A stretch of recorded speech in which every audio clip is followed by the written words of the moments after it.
বাগান ঠিক করতে, ওই হায় হায়, ও মাই গড, আমার নাক যাবেনি, ওই হায় হায়। আমার আসলে বাগানে উঠতে ইচ্ছা করতেছে না বাগান দেখে। এখন আমার বাগানের নীলকণ্ঠের পর্ব পুরো শেষ। আজকে রাত 3টার সময় যে প্রচন্ড ঝড় শুরু হয়েছে আমাদের এখানে, মানে সবকিছু তো তছনছ করেছে, আর আমার ছাদ বাগানটা মানে পুরো চটকাইছে এরকম দেখে মনে হচ্ছে। হ্যাঁ, আমি 1 ঘন্টা আগে একবার এসে দেখে গিয়েছিলাম, মানে এত খারাপ লাগছে, তো ভাবলাম তোমাদেরও দেখাই। আর আসলে বাগানে উঠতে ইচ্ছা করতেছে না বাগান দেখে এখন। তো এই দেখো, প্রথমেই ছিল এই পাতাবাহারি গাছটা, এটা তো এগুলো হলো মেটে টিন। হ্যাঁ, এর উপর যে কোনো ক্ষতি হয়েছে কিনা এটাই বুঝতে পারছি না। আর এই যে দেখো বাগান, ও মাই গড, মানে কি অবস্থা দেখো, তাকানোর মতো আছে বাগানের দিকে। আমি এই গাছটা নিয়ে ভয় আছে যে এই গাছটা মানে পুরো হেলে গেছে। এই যে এইদিকে এর পেছনে একটা মেহগনি গাছ ছিল, মনে হয় এটার জন্য, কিন্তু এটা না, এটার গায়ে লাগেনি আসলে। পশ্চিম দিক থেকে বাতাস আসছে, তো এই জন্য মানে গাছপালা সব এইদিকে। তাও ভালো যে আমি এই টবগুলো কালকে ঝড় হওয়ার সময় সন্ধ্যার দিকে নামিয়ে রেখে গিয়েছিলাম এখান থেকে। এখন এই বাগান ঠিক করতে, ওই হায় হায়,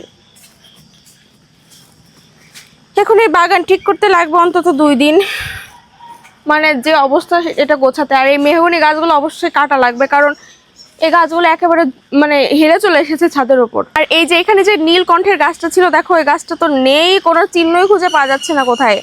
আর এই যে এখানেও আর একটা নীলকণ্ঠের গাছ ছিল, ওটা তো পুরো নষ্ট, শেষ। মানে আমার বাগানের নীলকণ্ঠের পর্ব পুরো শেষ। তাও ভালো যে এই গাছটার কিছু হয়নি, কিন্তু নাক দামিনী গাছটা, আমার নাক দামিনী, এই দেখো আমার নাক দামিনীর অবস্থার গোড়াটা কি ভালো আছে, কি অবস্থা বুঝতে পারছি না যে নাগদাবিনীটা ভালো আছে কিনা। এই গাছটা অনেক যত্ন করে অনেক কষ্টে লাগিয়েছিলাম আমি। আর আমার সব থেকে ভয় হচ্ছে এই গাছটাকে নিয়ে। এই গাছটা পুরো হেলে গেছে, মানে এদিকে সামনের দিকে, তো মানে কি অবস্থা। এই যে এখানে এই ডালটা পুরো ভেঙে গেছে, এই যে এখানে আছে এটা ডাল, যা হবার হোক, কিন্তু গাছটা, ওই হায় হায়। তোমাদের কার বাগানের কি অবস্থা, আর তোমাদের ওদিকে কিরকম ঝড় হয়েছে কিনা অবশ্যই কমেন্টে জানিয়ে যেও। শুধু আসলে বাগান নয়, মানে আমাদের চারপাশের প্রত্যেকটা বাড়িতে কিছু না কিছু ক্ষয়ক্ষতি হয়েছে। যেমন আমাদের এই যে পাশের বাড়ি, এই পুরো গোয়ালঘরের উপরে ও যে একটা নিম গাছ ছিল, অনেক বড় নিম গাছ ছিল, ওই গোয়ালঘরের উপর পড়েছে। আমাদের একটা কাঁঠাল গাছ ভেঙে গেছে মাথা থেকে, একটা আম গাছ পুরো মাথা থেকে শেষ, মানে অনেক, আর অনেকের আরো অনেক ক্ষয়ক্ষতি হয়েছে। তো এই নিমের ডাল, মেহগনির ডাল, তারপর আমার বাগানটা পুরো পরিষ্কার করা লাগবে, কিন্তু আজকে হলো আমার পরীক্ষা।